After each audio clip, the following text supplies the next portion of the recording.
Next speaker is Scott Stoll, who will present on regulation in Ontario.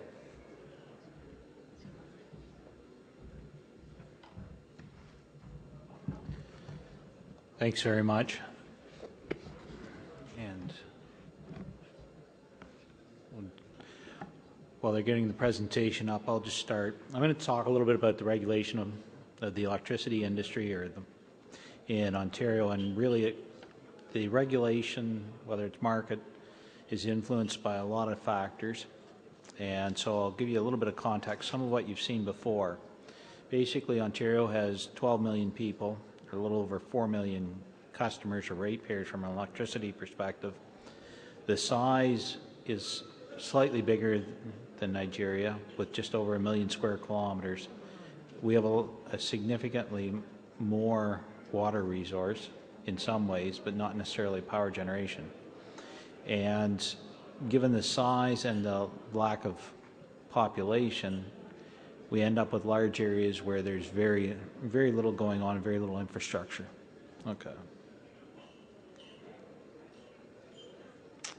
One of the things that influences the way we're regulated is the history and the power sources, which includes nuclear, coal, water, natural gas, wind, solar, biomass, and biogas. And basically, this influences the way the market rules are set, the way your generation is going to match your demand profile, also the role your facilities will play within the broader context. And one of the reasons that's important is we're connected to 5 different jurisdictions in two countries, and the system has to work seamlessly. So a lot of the standards, a lot of the rules have to be coordinated, and so you don't have complete autonomy over the way you set up your regulatory structure. As I said, the vast majority of the province and the infrastructure is in the southern Ontario. Northern Ontario, there's significant resources, and there's also significant point loads with mining, pulp and paper, that type of heavy industry. But as you can see, there's large geographic. One of the regulatory ways they help address that is through specific cross-subsidization through what they call a rural and remote rate protection program, which basically has people contributing to a program to subsidize power in certain areas where the density is so low that it couldn't economically be delivered otherwise. Okay, as I mentioned, those are the jurisdictions. We import and export from all 5 jurisdictions. The 2 Canadian jurisdictions are primarily hydro, water-based power, and the 3 American jurisdictions have multiple sources of power and also import and export. So, and they were a primary driver of some of the rule amendments we had a few years ago with the open access. And so we had to coordinate both reliability standards, trading standards, the offerings, both internally and externally with the various jurisdictions. So, from the regulation side, we have a number of entities, and this is a list, and I'll just talk to them a little bit later. But because we're a federal country, we have regulation both at the provincial and at the federal level. And as I mentioned, we have adherence to some of the international standards. So, on the federal side, we regulate basically the interjurisdictional trading through the National Energy Board with mainly an export license, or in the construction of international power facilities. So the connections into New York, Minnesota, Michigan for Ontario, or into the other parts of the U.S. from the other provinces. The other federal agency is Canadian Nuclear Safety Commission, which is primarily what I'd call a technical regulator. It looks after the licensing of the nuclear the technology, the facilities, the entities that are participating in that regime, also setting some of the environmental and other standards for the nuclear industry. It is solely focused on the nuclear industry and doesn't touch the other aspects. However, it has no decision-making power as far as which provinces pursue nuclear as a power source. Currently, 3 provinces have nuclear capability, right around 15,000 megawatts of nuclear generation capacity. And one of the reasons I wanted to talk about the government role, in Ontario, the government has a fairly hands-on role. As most ministries would have policy and directional guidelines, and they've used that fairly significant recently with an off-coal policy. So coal is being phased out, going from approximately 8,000 megawatts of capacity to 0 in about 10 years. So that's driving a lot of the replacement, a lot of renewable development. The renewable targets as far as supply mix is also set by the minister, and long-term energy plan is circumscribed by a lot of the ministerial directions.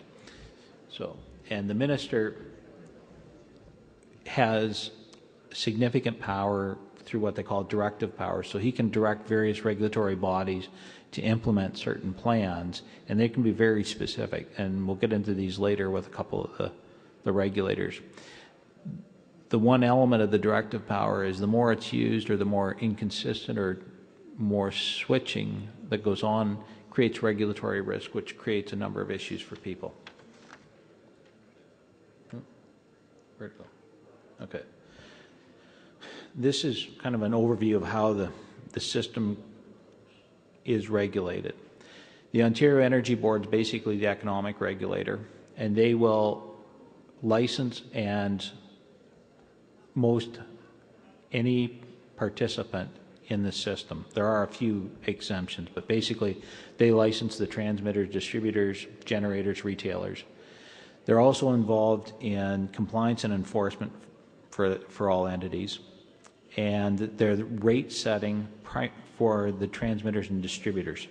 So the rate setting is basically a cost of service, capital, return of capital, and return on capital, as we saw before. The return on the equity investment is basically a formulaic approach based on risk-free investment. So the distributors basically can be directed by the regulator to undertake certain capital expenditures, but it's very rare. Most often they come with a capital budget that's approved by the distributors. And the Ontario Energy Board will look at modifying the return on equity. They'll also look at where your performance is when they're setting rates. So they'll set cost of service rates for 1 year, and then they basically use a price cap modifier for the next 3 years in a cycle.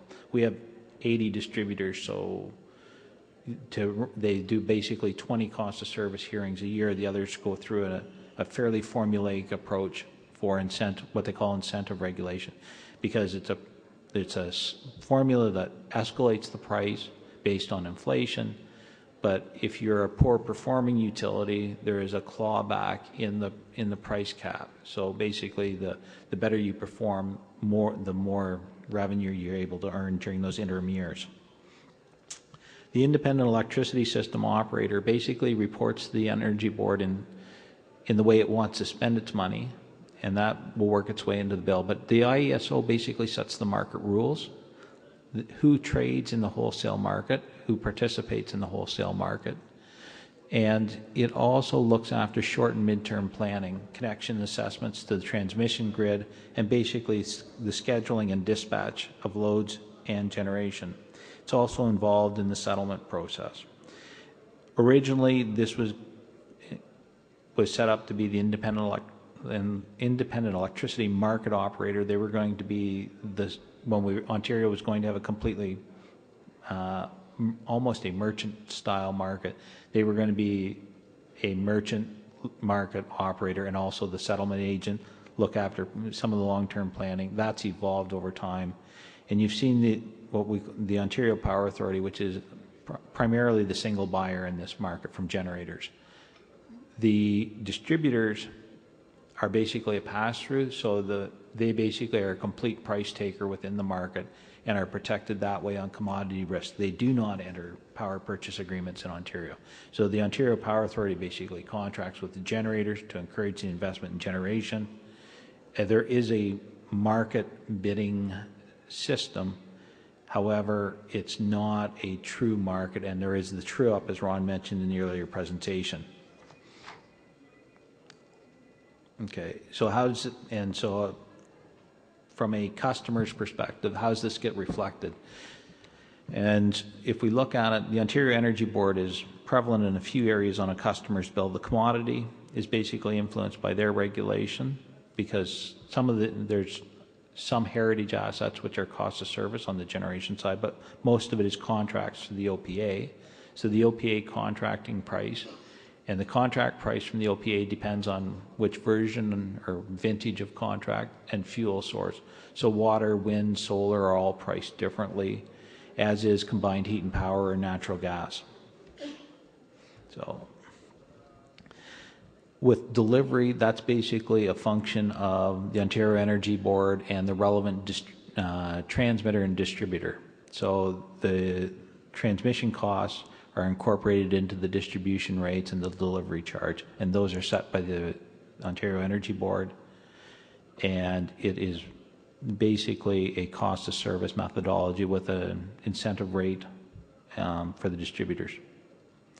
There's a regulatory charge which is basically set by the OEB for costs of the ISO for it performing its system operation function. And so it's what a lot of people would refer to as regulatory charges or market uplift, the cost of basically having the market and creating the scheduling. We have a legacy charge for debt retirement, which basically goes back to the transition or some of the debt that was associated with the government monopoly before that's still being paid off. So that's set by regulation by the government, is intended to pay down that prior existing debt that didn't go with the corporations that formed the transmission and distribution and generation functions of the former government monopoly. And then we have what we call the harmonized sales tax, which is basically a value-added tax, which is for Ontario, and it varies across the provinces, is a combination of the Ontario provincial, what used to be the Ontario provincial sales tax, and the federal tax, and it's 13% in Canada. So those are the various entities and how they kind of impact your bill. A couple things I want to touch on. We saw the discussion around smart meters. Government of Ontario mandated every residential customer must have a smart meter, gave the utilities 4 years to comply, set a minimum functionality standard for which it said there would be reimbursement. If you wanted to install a more robust meter, you basically had to justify the additional costs with the extra performance. They set up a regime for interim recovery for the utilities while this program was being rolled out, and they were learning about it.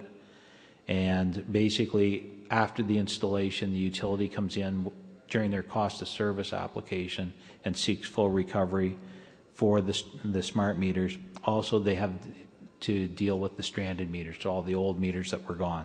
So we basically installed a little over 4 million smart meters in a period of 4 years, most of that coming within the last year and a half of the 4-year program, as utilities figured out how to make their billing systems work, how to install the meters effectively, run the procurement, so that took quite a long time. One of the other things that we've had a challenge with, I just want to touch on, because the Energy Board sets the rules, and it's become a very challenging issue as we've gone from a central generation scheme where we had relatively few generation projects to numerous projects that basically feed multi-directions on the system, is the grid connection. And we've always had a right to connect. It's always been subject to basically capacity and stability issues.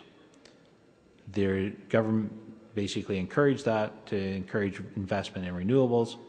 It, however, creates certain other issues. And the right to connect, renewables are given preference in Ontario, and it also flows through into the market rules. The cost for grid connection, load customers are basically run on an economic evaluation based on the tariffs are going to be paid. A generator basically pays for its connection. So, and the idea is that encourages people to situate their generation facilities more closely or more economically in relation to the grid. With water power, that's not always possible given the way the resource works and its location. There is one exception for the assets, which are basically what we call pooled assets in Ontario, which are basically for the benefit of the entire province. Those would go into the the transmission assets and be paid by all the customers on Ontario. So they're not really directly allocated to any one customer who wants to come along with a connection. And just to show you how convoluted the system gets on Ontario, this is the map from the distribution system code on how to connect a 10 megawatt facility. So for us, that's what we call a mid-sized facility. And it stipulates timelines, responses, informational requirements, and it's very involved, and the larger projects get even more complicated. So, and the distributor and transmitters are expected to adhere to these codes as a condition of their license and in continuing to offer their service. On the environmental side, we typically see the federal government involved in fisheries, international issues, nuclear power, greenhouse gas, and endangered species. On the provincial side with the environment, they're more involved in the environmental assessment process or renewable energy approvals for renewable generators. The permitting, they also have coverage over endangered species. And our local governments will also get involved with some local air and noise quality issues for certain projects. So those are more the who does what for regulating in Ontario, and that's all I have for now. So thanks very much, and enjoy the rest of the conference.